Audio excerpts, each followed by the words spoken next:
as an introvert, I understand that. I would if I could, but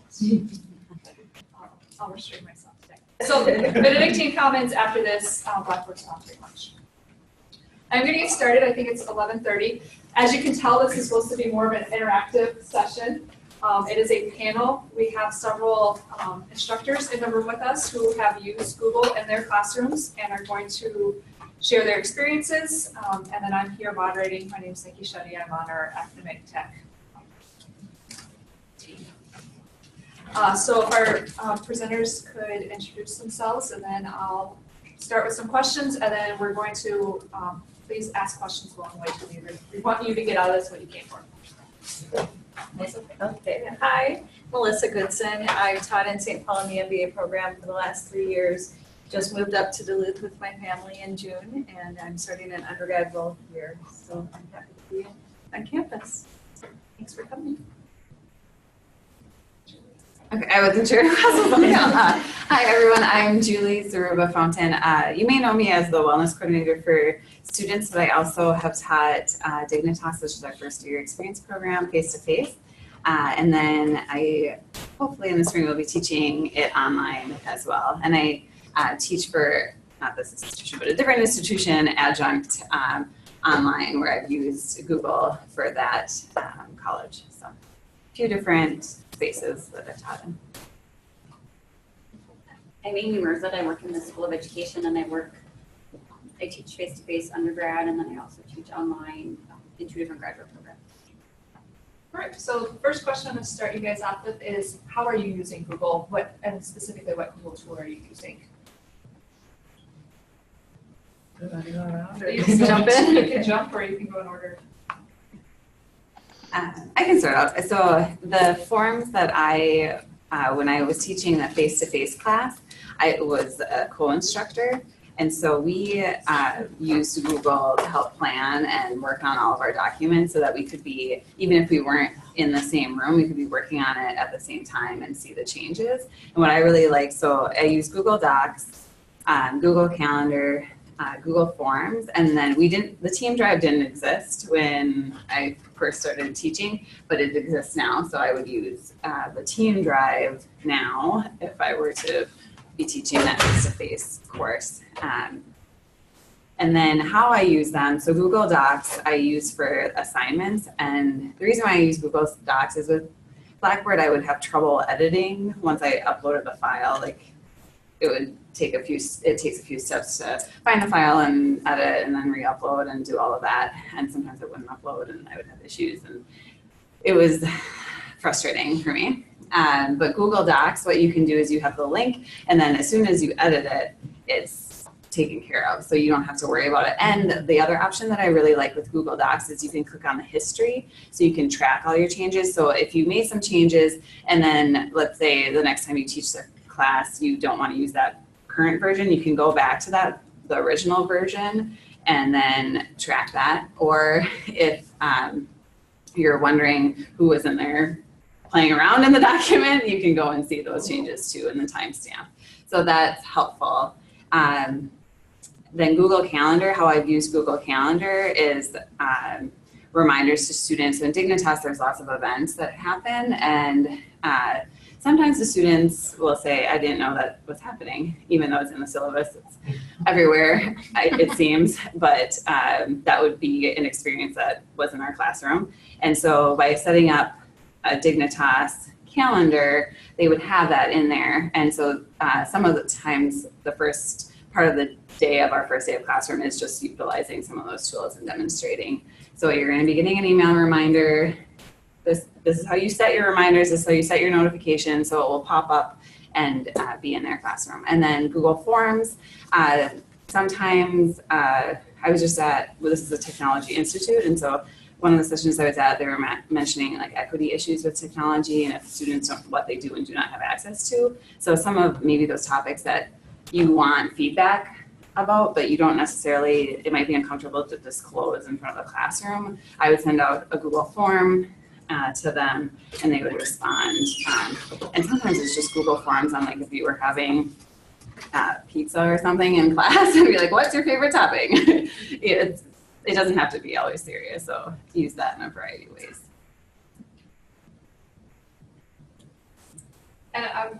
I missed one of our presenters, so I will let him also introduce himself now. Hi, everyone. I'm Elliot Johnston. I'm the Director of Residential Life. So Eric asked me to join, and I don't necessarily use Google so much in a classroom setting, but I use it a lot of ways with our students and our 900 plus students we have living on campus. And so a good example of Google Forms is students wanting to move in early. So I just create what's your name, what's your student ID number, what's the reason you want to come in, and that time stamps it for me, and it gives it, I don't have to do special individual emails. It's all right there for you, sort and filter. You can also do sharing settings, and so the 4 people on my team, we can all edit it. The other people who I want to view it, they only have view access, so the front desk, they can view it, but they can't make any of those mistakes or changes to it. So having those settings on it has been really helpful with my team. We're starting to use it for lockouts, to track lockouts, so we can get data of how many people are locking themselves out and how often. Hopefully you don't do that. So lots of great ways to use it, creative ways to use it. So yeah. Thank you. Yeah. Amy? I use Google Docs, I use Google Slides, I use Google Forms. I use Calendar, but not necessarily with students. So I use Calendar just to plan meetings with people. I use Google Forms for program development, and I also use it in my online and face-to-face classrooms. So I've done, I need feedback on syllabus that were created from our stakeholders, so I was able to send that out to community members. They could fill out information and respond back. In the classrooms, I use it for a quick formative assessment. How, what did you take away from class today? I've used it informally, a third of the way through the semester, halfway through the semester, 3/4 of the way through the semester on how things are going, so that it's not the end of the semester and you get your end of term evaluation and there's, something glaring. We've been able to address it, so that's helped, I think, address student needs sooner rather than later, and then that group actually benefits instead of the next semester benefiting. And then everybody changes semester too. I've used the forms also to, in my online classes, also for the formative feedback, how things are going throughout the semester. When I'm doing collaborative groups, when I want specific information about people, I use the forms to just gather. So I make sure I have good groupings of things. Google Docs, I create activities and then we could use them in class. Students can link it in. I create folders for each group, and then everybody can link in and work collaboratively, which is really nice. The slides, same thing if they're working on group projects. Nikki's helping me with program development, so and course development. So a lot of what we do, she does a lot for me and with me, but we can't always sit down together. So the Google Docs have been super helpful for that, kind of like a co-planning tape together. Is there a specific feature of the Google Docs that's been helpful? Just being able to, I put something in and she says, "Are you sure you want to do this?"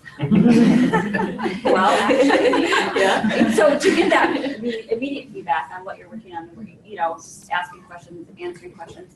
I have students, grad students, have a research course. And I have students, I don't care if they submit it in Word or if they submit it in Google Docs. I like Google Docs because I think it's easier to comment in there and you're not downloading, commenting, uploading. Yeah. So for me, that's not a big deal. I know that some people are like, it has to be in Blackboard. You can still enter the score in Blackboard, but it's a lot easier, for me anyway, to provide the feedback right in Google Docs. So I like that picture of Google Docs a lot. And I like the fact that you can make them interactive. You can just share links out with students and they can get into things immediately. So I do a lot of links in Blackboard.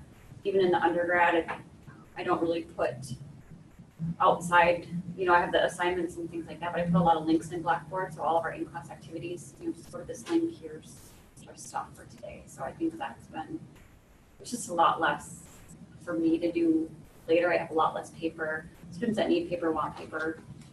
More than willing, and happy to do that. But I send out presentations ahead of time and all of that. Thank you. Melissa? Yeah.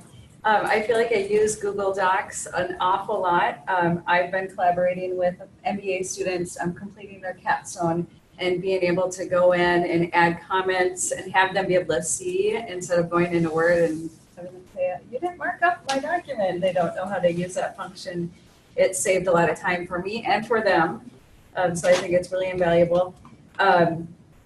Hangouts. My students have been more comfortable with Hangouts than I have been. I've been a quick Zoom adopter. So I'm always quick to go to Zoom, but I think knowing that Google Hangouts is there is effective as well. Something new that I'm using, I've used Google Sites to develop a quick faculty page for myself, just to showcase some of the work I've been doing, some of the publications. I am taking that work and showing the students that it's easy to use Google Sites to create a landing page or a page for them to share something about themselves in my marketing on the internet class, which will start in the fall. So I'm just taking what I've done in the past and showing them that it's not hard.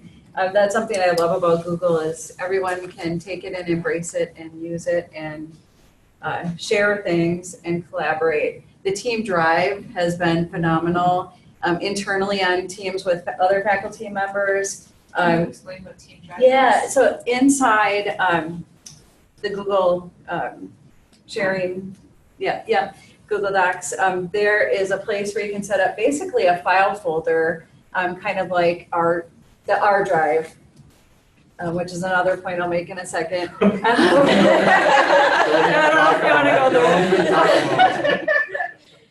But you can create a team drive for a faculty search, for example.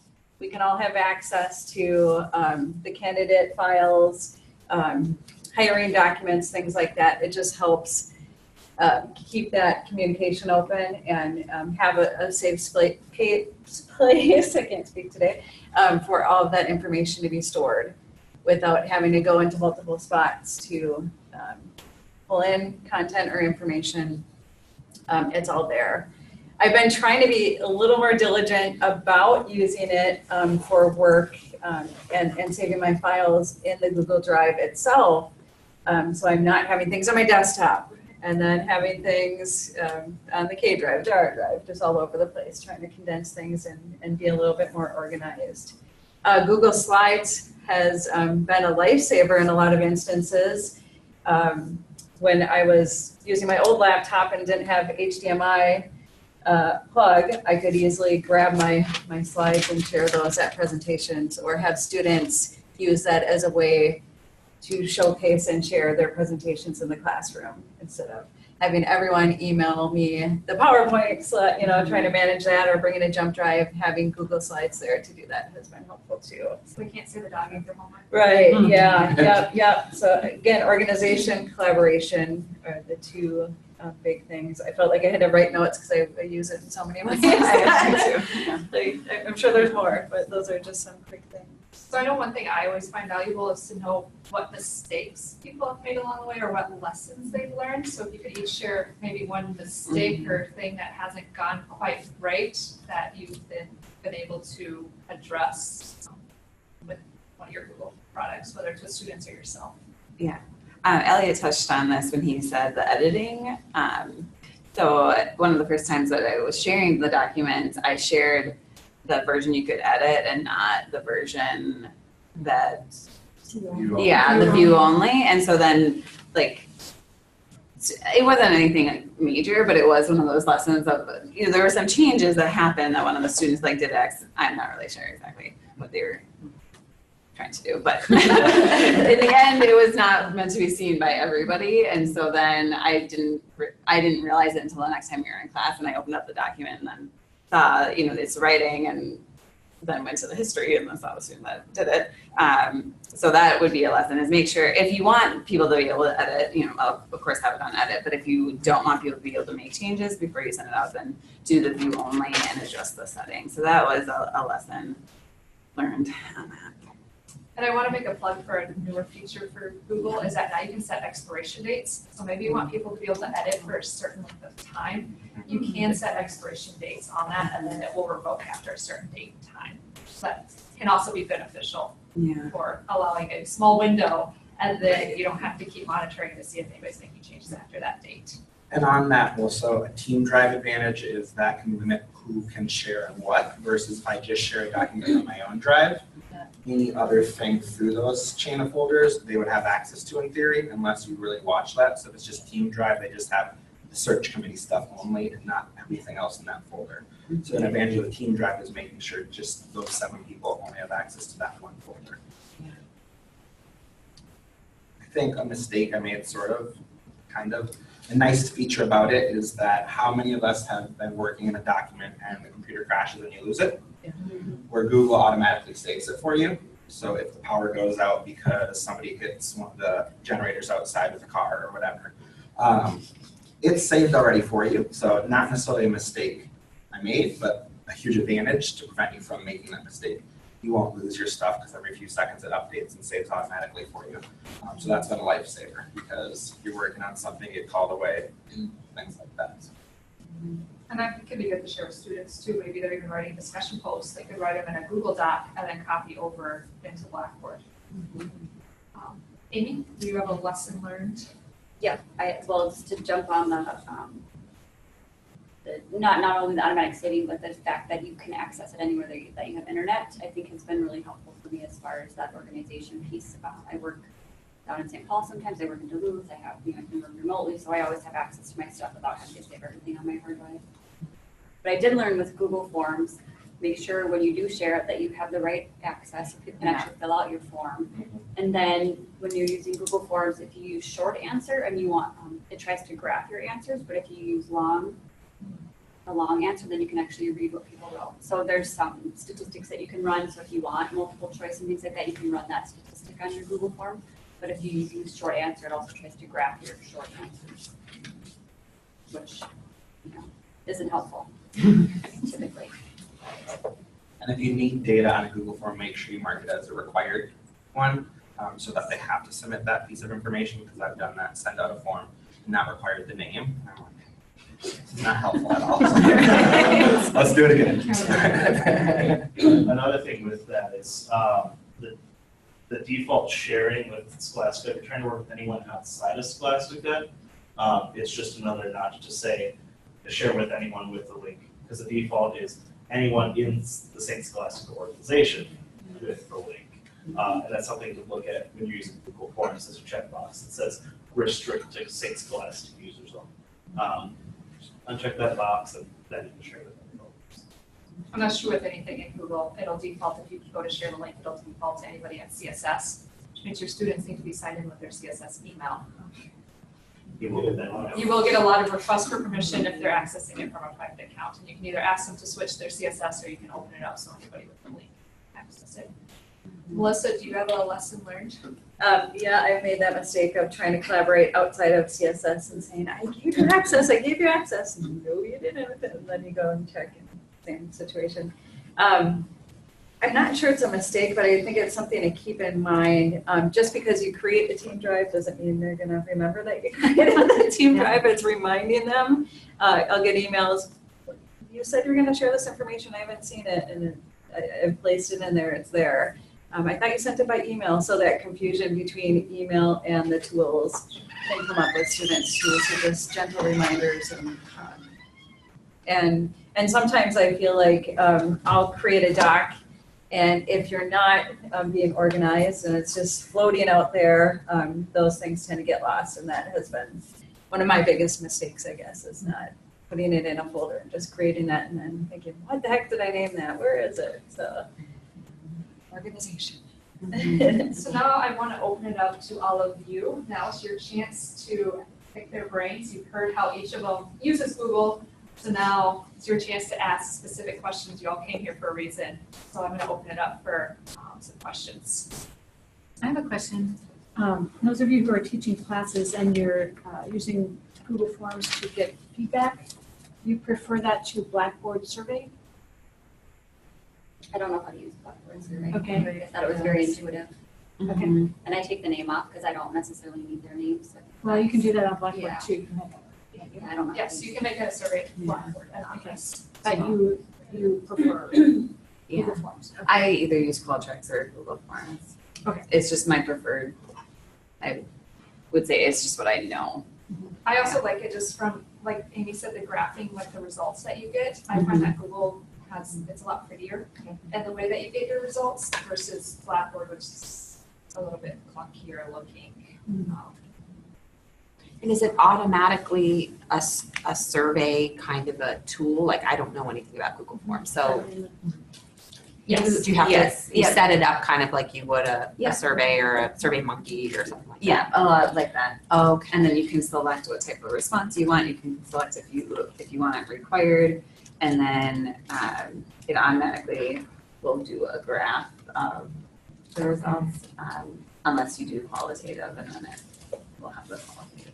And you can also create a spreadsheet that then if you're getting a lot of results, maybe you're doing peer feedback or you're doing some of those other things, you can create a spreadsheet and you can quickly filter.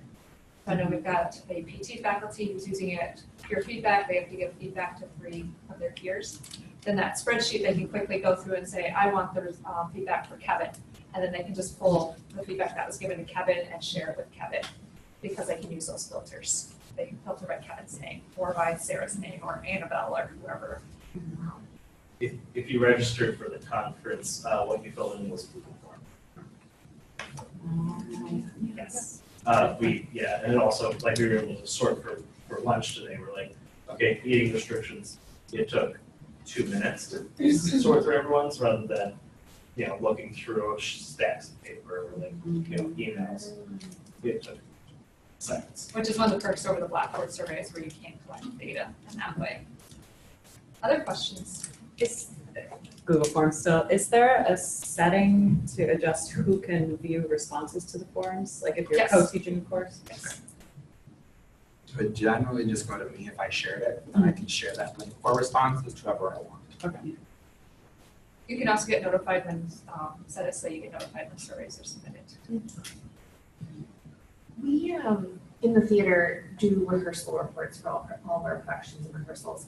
And we started using forms as a way for the stage managers to be able to report what's happening each night, so the whole team is on board. But now that Team Drives is here, I feel like, we could almost like have a master document and make copies of that each night so that everyone is in the know, and just the team. So forms for us has been a little bit clunky just in terms of every time a show changes, we have to like go in and change the permissions, who has access to that and whatnot. And I guess I'm just mainly curious if, in Team Drives, if there's a way to set up a notification, whereas like there's a new document posted to this folder or something, so that an email goes out. Sorry, that's kind of a totally loaded question, but. I didn't hear the question, sorry. Oh, sorry. So it's extra loaded. Yeah. So right now we use forms as a way to like report rehearsal reports, and Yeah, we do talked that, about that this a might lot. be- And I'm wondering now that we have access to drives per show, if we have like a folder full of performance reports, for instance, and all these people in that team drive, is there a way to set up a notification so that it's like all the people in that drive get an email that says in this folder there's a new document posted or something? No, because I would use that.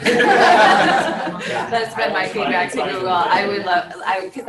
Sometimes I use spreadsheets just because it has that functionality where if there's any changes, even though it might not make sense, it would make more sense if it was in a document, but I will use a spreadsheet because I can be notified, but I haven't seen it anyway, but I keep haven't either. hoping I would- and wishing I would also use it that in it would be. spreadsheets for I some would reason, too. just because I can get an email notification every time Right. there's a change. Unless you Yeah. add comment, and then that sends the Yeah, notification. or when the comment is assignment. I just want something automatic that like, here's my Once folder, loaded. there's something in the Yeah. folder. Yeah, Because if I add a comment and then Julie completes it, then we get a notified it's resolved. right. Yeah, that's what I've used that functionality to in Google Docs, but like what you were saying, Melissa, when you upload an assignment to a new folder and then there's some confusion about where that is. If it's there. Or if someone else, that my co-collaborator created the document and then I don't check that folder, I don't know if it's there unless she tells me, so. I would love that, if you have any influence over what Google works on next, please forward that on. I'm gonna open and close can of worms very quickly. Yeah. That functionality partially exists in Google Classroom. Oh, okay. Yeah, we don't need to Okay. open that can. You're not gonna open that can. Okay. Just close it again. The Yeah. spreadsheet I did though is helpful. Yeah, you can use because, it on spreadsheets, you will get notifications if there's change, or you have to set it up though to get notifications. Sure. Set a rule. Yeah, But once you have the collaborators on that document, like everyone would get that. As long as they all notification, set that rule, yes. Okay. And you could show them how to all set that rule up. It has to be on an individual, like you can't set the rule for me. You Right. can't force me right? to Yeah, give the notifications, but they can each set it up individually. Okay. Yeah. okay. Yeah, because the way we have it set up right now, there's just a lot of work on the front end, and it's easily, as Tammy knows, it's easily, you miss one little element of that, and then no one gets the email, and everyone's Right. confused. Right. So yeah, you could tell Google that. I was over. Just on calendar, you said Yeah. you put all your students to see different things. Do you have to type in all their names to access, or how do you get your whole class to see? Because I've got 100 and some students. I need to type in all. Yeah, what I've done is I just get everybody the first day of class to No. you be on don't. one, but there might be an easier way because I You don't have even much have to do smaller. that. So our class PA sizes. program, they put all of their classes onto one PA calendar that they have shared on our Google site. At the bottom of that calendar is a button that says add to my calendar. So then all 100 of your 100 plus students that you have can go to that calendar and they can add it themselves. So rather than you having to push it out, they can all go and grab it individually. And that's something that if you want to email ATAL, we can work with you to what that looks like. But that has been a way that PA has, and I think OT is We moving were to rolling that that out, too. we created a whole master calendar, and we all took our courses and put in major assignments. And that all is combined together in a master course, so the students see everything that's going on in all their classes, including events. So yes, so then you don't have to push it out to all your students, and you can go and grab it and they'll get added to their personal calendars. And if you change it just changes the desk. Correct. I would like to hear more about peer feedback for people who have used, particularly a document, if you want student peer feedback on a document.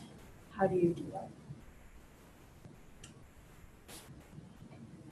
Well, maybe we can get a panel on that. I mean, Let's say I have used it for a year and I have share with comment rates. So I'm gonna be student A, I wrote my paper or whatever the project is, and then I share it with the peers that are going to be reviewing it, and I give them comment access, so they can't edit my paper, but they can come in and I can add comments at specific spots on my paper. yes, so that I know. Okay, But if you're, not that any student would do this, but if student A is a peer evaluator and writes a lot of comments, student B doesn't really have any incentive to write comments if they see all of those initial comments from student A. So ideally, a student submits a paper to me, I decide that peers review it, but those peer reviewers don't see each other's comments. You could use a form and just each person has to fill out a form for each student. And then that form gets shared with the person that's receiving the comment.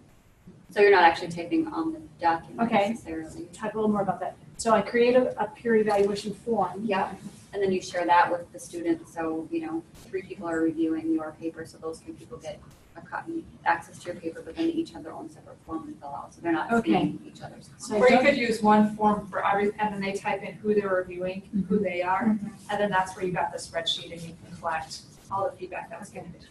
Okay, that's a good idea, because I would have done it through docs and had, individually. Yes. Okay, And I know that Alex Borstad in PT did that specific thing this summer. Who again? Alex Borstad. And even to kind of push back on that a little bit of thinking about, with this collaborative thing and getting the students used to, you're gonna sometimes encounter a document already has comments. How do you add useful commentary? And, you might agree or disagree with the point and getting them to take advantage rather than seeing it as a negative. Okay, you're the first person, you're the first reviewer on this. Thinking about scientific review. What's the second reviewer going to do? Do you agree with the commentary? Do you not? Can you add other comments of value? Might even be the more challenging thing. So almost tier it that you say, all right, your first reviewer, your second reviewer.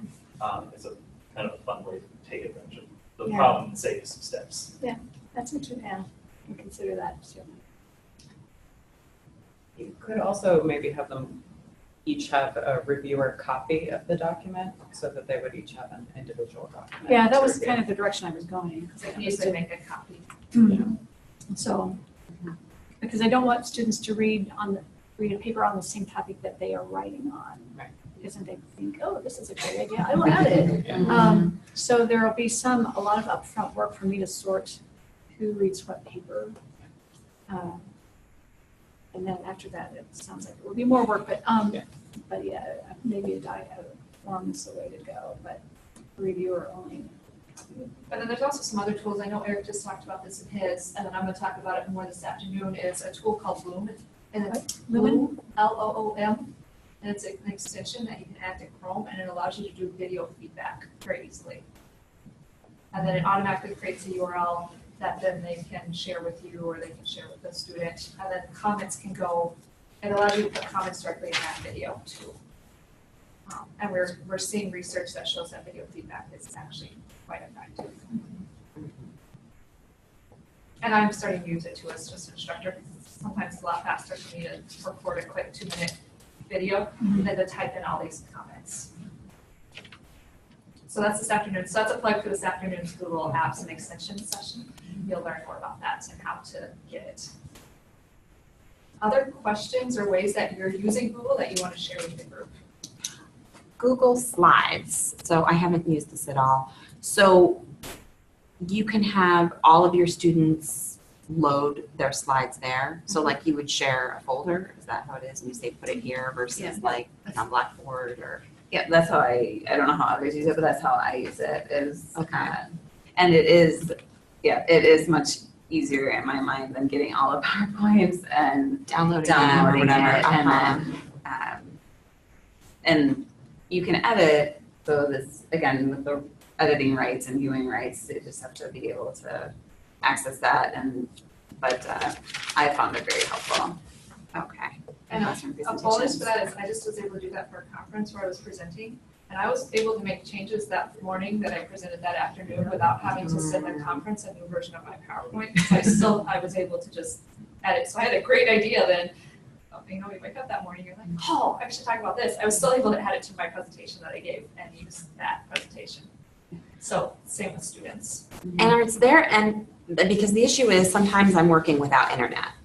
And so that's why I always end up using like Word or whatever to put on my desktop so I can like access it. So like any kind of Google thing, you don't have that option. You can right? access Google offline, and then it'll automatically sync the next time you have internet access.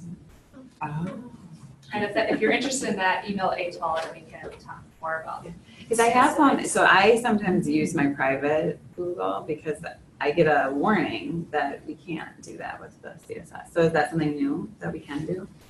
What kind of one? It says, it says basically that you can't do the offline sync. I've gotten that warning before. It might be how your account is set up, if you have your personal and then That's a good CSS. Yeah. Yeah, So I've if gotten next time you that- get that warning, send me a screenshot. 'Cause Okay, that's- I will. I haven't seen that one, and I Yeah. have my account is synced constantly. So Yeah, just- so is mine. Yeah, Okay. you can mark specific files, it's just, we'll follow up with Tom too. Okay. And another thing kind of adding with that, the nice thing with the slides is, if you can have them submit their link to their slides and say, okay, it's due after this point, do not make any changes. And you can go back and see, okay, what was this like on August 27th?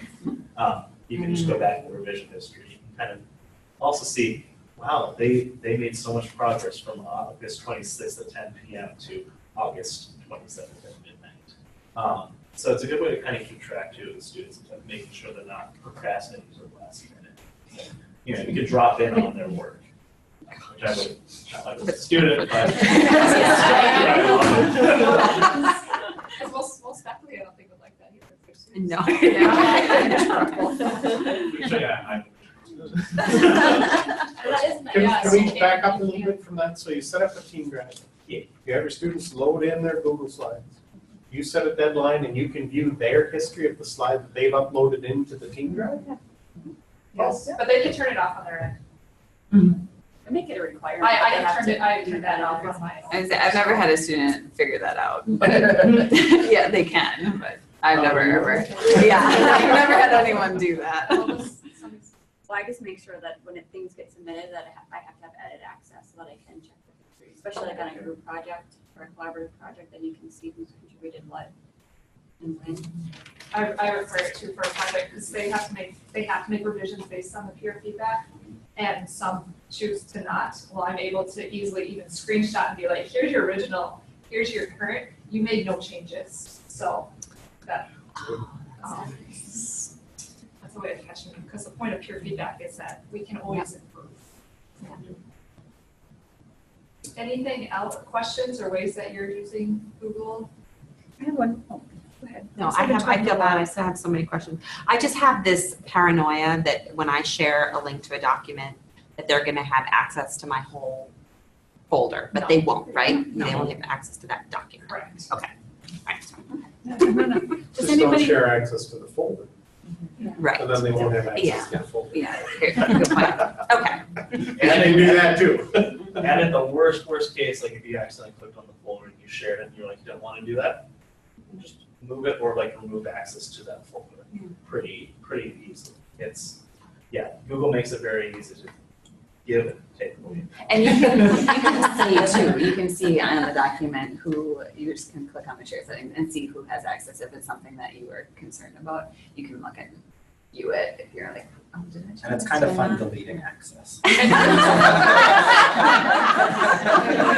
people don't get notified when you delete their access. They might get notified when they're given access, but they don't know when you take it back, which is super nice too, because I have made mistakes like that, and it's nice not to alert them also that they are revoked them back. Oh, that would- does anybody do an add-on like MindMeister or anything like that? I've used MindMeister, but not, I just share the link to the MindMeister. What is MindMeister? It's a mind mapping tool. Yeah, so it's cool when it works. Yeah, yeah. Um, Or I've done like the presentation view of MindMeister and downloaded the PDF and then uploaded the PDF of, because since I teach online, and then I'll just walk through the PDF when I'm recording my lecture, and I've used it that way too. So you can do a list in a Google Doc and then upload, you can do an add-on and then you add on MindMeister and then it will put them in circles and it makes it more graphically appealing. Yeah. Can show connections. Yeah. I will say, piggybacking on that, I've actually gone into my Google Docs and just went into the add-ons and just browsed for what looks cool. Because even as a student finishing my degree last year, I found so many useful tools to help me create bibliographies and to help prove what I'm doing in terms of tense and whatnot. So if you haven't just like browsed through the add-ons, you totally should, because there's just like some really, really cool ones in there. And again, we'll be talking about that this afternoon at the Google session. That and Chrome extensions, because there's a lot of extensions you can add to your Chrome browser that will also benefit your work in Google. I have a question. It's a little bit on the paranoid side. So, in terms of security of these ads and privacy, have you experienced any? Could you share your experiences, like positive or negative, or how easy it's to get hacked, or like things that could go wrong, or things that you find that this is very secure? Or, I don't know your experience. Do you have a quick off the cuff, or do you want Yeah. me to? You can correct me if I'm wrong. Okay. Whichever will be. Basically, the way I think about Google is it's way, I find it more secure. I trust it more than my actual, anything that I need to have consistent, safe access to lives in Google, because it's more secure. And I know that in the worst case, like if this computer, if I had lost it completely, everything on this computer is Google Drive. And so it's safe. And the best, safest thing you can do is have good backups and multiple backups of anything that's important. So as far as security is concerned, I trust Google more than I trust just about any other service. Then you trust yourself. Oh yeah, way more than that. And we're required, because we do have student data, Google is required to meet all of our standards for just using Google as an educational institution. in terms of security and being able to be hacked. So hope if that helps, so alleviate some concerns as well, just because we're using it as an institution, they're required to meet a certain standard of security. Okay. A high one. A very high one. And Mike Hansen does a phenomenal job of security. He's always happy to chat if you've got specific kind of questions. And so essentially, if you can protect your school password and account Correct. sign-in information. Which is why you're required to change it every 120 days, whatever it is. So, for classes that might involve sort of private information that has legal requirements that can't be shared, it's okay to have that stuff on the Google? Like if there's something to do with patients, or we're going to be teaching anatomy physiology, there are donor bodies, there's specific regulations on what people can and can't say about them. I'm not going to answer that You don't question know. in this setting, but I would be happy to continue that outside of this, Okay, when we can tie in some people who have more knowledge about HIPAA. Sure. That is not an area of expertise for me, Okay. so and nor is it for Eric, so Okay. I don't want either of us answering give him that right now. But we do a program, obviously our nurse, we have a number of health science programs that are Yeah, using that's right. Google in a variety of ways. That's why I So, asked in public as opposed to privately. I hope it's Michelle would just be me. another one that might have some, Well, I asked this question at the mini ATI, okay. and I really don't know anything more than what you said, and I think always to be on the secure side with patient information. Yeah. Try to be as de-identified as much Right. as possible. You can certainly have a case study, but Mhm. maybe not put the name. You know what I mean? I Yeah. guess, yeah. Yeah, no, I was just wondering if there are any And I mean, special I know we have, tips on we that. submit stuff to Blackboard that includes, because our students are submitting clinical information, they're submitting, and I would say that So anything you Google can is, put on Blackboard, is you can put on equivalent to Google. Blackboard, they're Okay. both behind password protected systems. You can still control who sees it, you can take away access. Mhm. And it's a good opportunity to talk with students about specific ways that they're sharing data, and like Michelle said, when to share it and when you probably not. And the same with education, they're in classrooms, there's student data that they shouldn't be sharing either. Again, just talking with them when they need to share it and when it needs to be removed before they submit their. But Oh, go ahead. related to that, if you share with someone, can they also share it with someone else if they have like Depending on the edit access that permissions? they've been given, yes. Okay. Which can be the benefits of Team Drive, because you can give them edit access, but they can't share it further. Okay. The top person can, but there's a middle, like manager level, where they can edit but not delete or share. Okay. So Can you still make copies though? you can restrict that depending on the. Because that's what I was thinking, like you could make I can't share, but could I make a copy of it and then make it my own and then? I mean, I doubt they're gonna try that Right. hard, just in terms of But yes, there is the accidentally. potential for that. Sure. Or a screen, they could probably do screen, but Right. Yeah. they could do a that's- screen, I mean, they could take out their phone and take a picture of the Yeah. paper too, so I don't know. But I'm not sure where they take that. Right. Yeah. Period. Right. Yeah, the thing to think about all that is, there's the reason, like, there's, Google is better than most, but like any sort of system, anything, there's always, you can screenshot, I can take out my phone, take a picture of this screen. And it's, what is the reasonable levels of, like you said, I'm a lawyer, don't take my word of law, don't take my word of judge sometimes, but, But thinking about all of that, like, there's plenty you can trust for your own life. It's a really good system. And it's always a chance for a conversation with students. It's the same with cheating. We get a lot of questions about preventing cheating. Research has proven that the best way to prevent cheating is simply to talk with students about what constitutes as cheating. Because we have a lot of different cultures that come here. Cheating is different everywhere. But just having that conversation will eliminate the majority of your cheating at that point. So with security, privacy, just talk with students about it. It's something that they're still learning. It's something we're still learning. It's it's continually evolving. There's stuff that exists now that I didn't have access to, and I'm having to learn what's right and what's wrong. That's how my students do that. But it is 12:15 and I don't want to hold you back, so thank you to our panelists for sharing your experiences. Please contact them with questions and come to the Google session.